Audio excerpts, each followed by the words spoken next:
Anamnesis, liturgia que se hace vida. Bienvenidos hermanos a su programa Anamnesis, liturgia que se hace vida, desde la diócesis de Armenia, gracias a la colaboración del Centro de Comunicaciones. Nos adentraremos hoy en esta nueva serie sobre espiritualidad eucarística. Quédense con nosotros.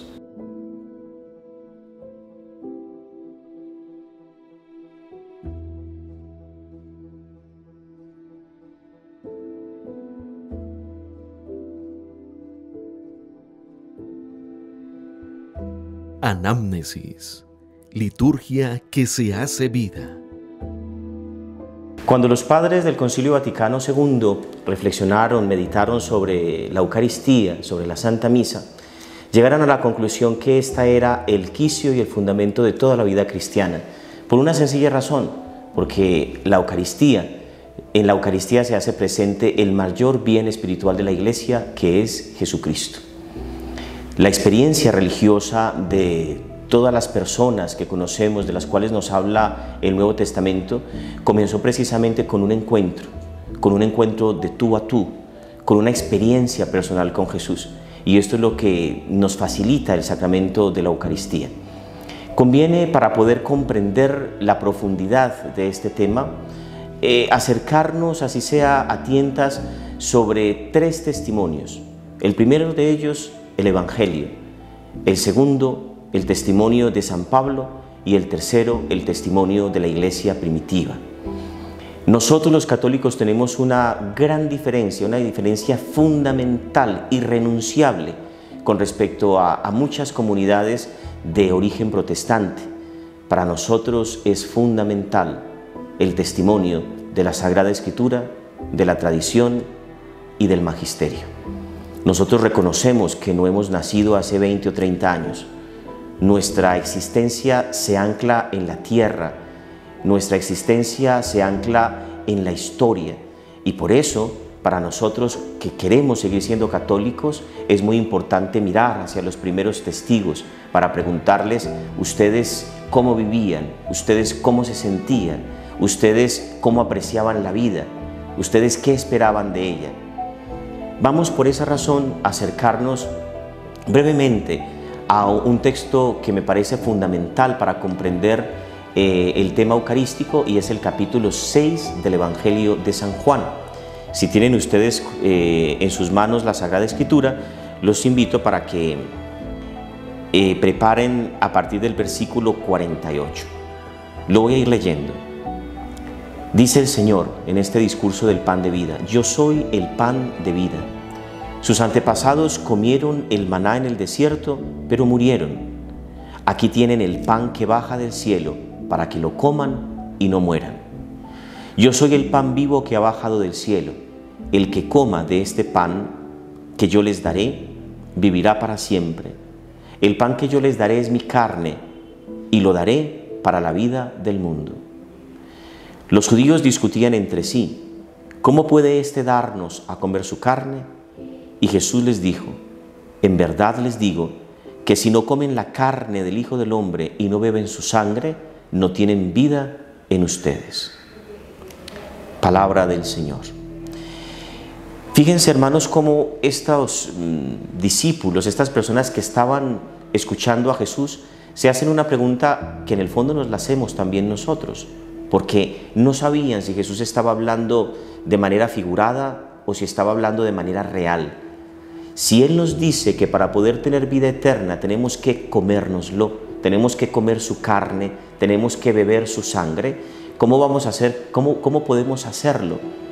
Y Jesús lo que hace no es corregirlos si era que acaso estaban cometiendo un error de interpretación.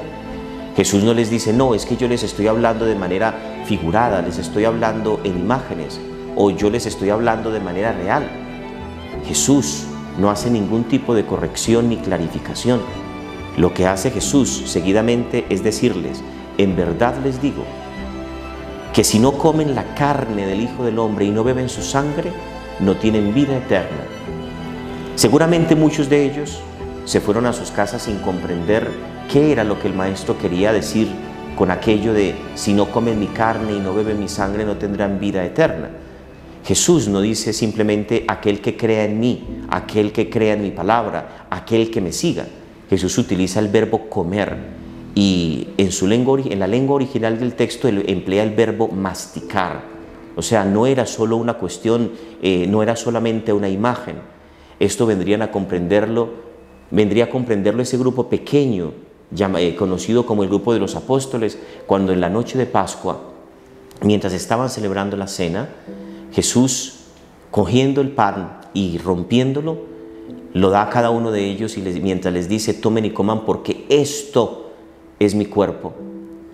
Tomen y beban porque esta es la sangre de la alianza que es derramada por ustedes, y cuantas veces lo hagan, háganlo en memoria mía. Ese grupo pequeño entendió que ese era el modo como podían seguir comiendo a Jesús, que era el modo como podían tener vida eterna. Si nos cabe duda sobre esto, por eso me parece muy importante que tengamos entre la espalda y el pecho esta certeza. Nosotros como católicos necesitamos siempre, para seguir viéndonos como tal, el testimonio de la Sagrada Escritura, de la tradición y del magisterio. Y por eso le preguntamos a esa iglesia primitiva: ¿ustedes cómo entendieron este discurso del pan de la vida? Para ustedes, ¿qué significaba la Eucaristía? Para ustedes, ¿qué significaba la fracción del pan? Que era como se conocía esta celebración desde el libro de los Hechos de los Apóstoles. Y por eso nos parece muy interesante el testimonio que nos ofrece a propósito el apóstol Pablo en la primera carta a los Corintios, capítulo 11, a partir del versículo 23 y hasta el 32. Lo leo. Dice el apóstol: yo he recibido del Señor lo que a mi vez les he transmitido. El Señor Jesús, la noche en que fue entregado, tomó pan y después de dar gracias lo partió diciendo: esto es mi cuerpo que es entregado por ustedes. Hagan esto en memoria mía. De igual manera, tomando la copa después de haber cenado, dijo: esta copa es la nueva alianza en mi sangre. Todas las veces que la beban, háganlo en memoria mía. Fíjense bien, cada vez que comen de este pan y beben de esta copa, están proclamando la muerte del Señor hasta que venga. Por tanto, el que come el pan o bebe la copa del Señor indignamente, peca contra el Señor. Cada uno examine pues su conciencia y luego podrá comer el pan y beber de la copa. El que come y bebe indignamente, come y bebe su propia condenación por no reconocer el cuerpo. Vamos a dejar el texto hasta aquí porque encontramos varios elementos muy importantes. En primer lugar, si para esa comunidad primitiva, de la cual participó, en la cual nutrió su vida espiritual el apóstol Pablo, esta celebración, esa acción ritual de partir el pan, de repartir la copa, no hubiera sido importante, no hubiera tenido un acento con una connotación marcadamente salvífica, no lo habría recibido San Pablo como tradición, no lo habrían seguido conmemorando periódicamente en el tiempo. En segundo lugar, el apóstol Pablo nos deja ver que para esa primera comunidad cristiana, comer el cuerpo de Cristo era algo sagrado. Y por eso dice el apóstol: el que come el cuerpo de Cristo estando en pecado, come su propia condenación. Imaginémonos que la primera comunidad cristiana no hubiera, que de pronto ellos hubieran concebido el texto del discurso del pan de vida desde otra perspectiva, que ellos no concibieran que el modo como podían nutrirse de Jesucristo, comer su pan y beber su cáliz para tener vida eterna, no fuera la Eucaristía. Cabría entonces la duda: ¿por qué razón ellos terminan creyendo que el que comía de ese cuerpo, de ese pan sobre el cual el sacerdote había pronunciado la oración de bendición, hubiera incurrido en pecado mortal?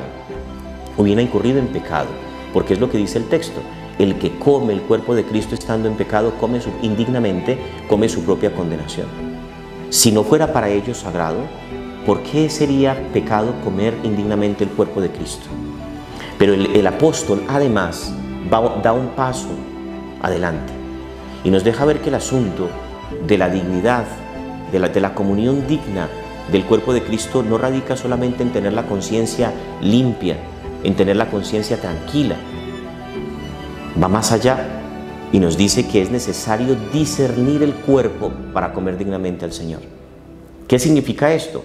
Ser capaz de ver en ese pan lo que se esconde más allá de la apariencia. Y eso es lo que nosotros, los católicos, hemos hecho desde los orígenes. Nosotros creemos que en la Eucaristía se hace presente Jesucristo con su alma, su cuerpo, su sangre, su divinidad. Es muy importante, hermanos, repito, que nosotros partamos del hecho que no hemos nacido hace ni 20 ni 30 años. Formamos parte del cuerpo de Cristo, que no ha sido interrumpido en el tiempo, que empieza a existir desde el momento en que Cristo, que es la cabeza, se encarna en el vientre virginal de María. Y su misterio salvífico se sigue también haciendo presente, se sigue actualizando allí donde nace cada cristiano en la pila bautismal. Y por tanto la vida de cada uno de esos miembros va siendo actualización también de esos misterios salvíficos, de ese ofrecimiento de Cristo en la cruz, de su triunfo pascual, en la medida que va permitiendo que cada acontecimiento en su vida vaya siendo transparencia. Para nosotros los católicos, y aquí hay una aclaración muy importante, la Eucaristía es la actualización de la muerte del Señor. Martín Lutero enseñó a sus comunidades, a sus seguidores, que era totalmente absurdo, imposible, ridículo que Jesucristo pudiera hacerse presente de manera incruenta, es decir, sin derramamiento de sangre, sobre un altar. Era sencillamente ridículo porque un pobre sacerdote pecador no podía hacer presente de nuevo que había sido el gran milagro, el gran sacrificio de la historia. Para él, este acontecimiento se llevó a cabo una única vez en la historia. Y por eso cuando ellos se reúnen a celebrar la Santa Cena, que así le llaman, lo hacen con una perspectiva totalmente distinta. Ellos lo hacen para recordar el mandamiento que Cristo dio a sus discípulos. Ellos dirigen su mirada hacia el Jueves Santo, los católicos no. Los que hemos sido cristianos a lo largo de estos 21 siglos no lo hacemos así. Los que no hemos perdido, los que no hemos renunciado a nuestra tradición, no lo hacemos así. Para nosotros, cada vez que estamos sentados allí alrededor del altar, para nosotros lo que se hace presente allí es el misterio de la cruz. Tengan ustedes presente que Jesucristo, mientras estaba entregando el pan, estaba pensando en futuro. Tomen y coman porque esto es mi cuerpo que será entregado. ¿Cuándo? Mañana, Viernes Santo, en la cruz.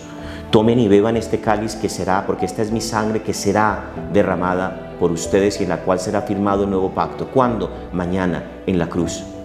Por eso nosotros los católicos nunca hemos mirado hacia el Jueves Santo. Siempre miramos hacia el viernes, porque como dice el apóstol Pablo, cada vez que comemos de este pan y bebemos de este cáliz, proclamamos la muerte del Señor hasta que vuelva. Pero no solamente miramos hacia atrás, sino que ya que en la Eucaristía se hace presente Cristo, que es el Señor del tiempo, es como si se rasgara también el tiempo y nos permitiera adelantar el futuro para vernos también sentados allí en lo que llama el libro del Apocalipsis el banquete de bodas del Cordero. Con este abrebocas terminamos este primer encuentro de esta serie magnífica, súper interesante sobre espiritualidad eucarística. Que el Señor nos conceda a lo largo de esta semana seguir meditando sobre este gran misterio, que acreciente nuestro amor hacia su presencia real en el santo sacrificio de la misa, en la Santa Eucaristía, y que nos conceda una semana tranquila. Nos veremos la próxima semana, Dios mediante.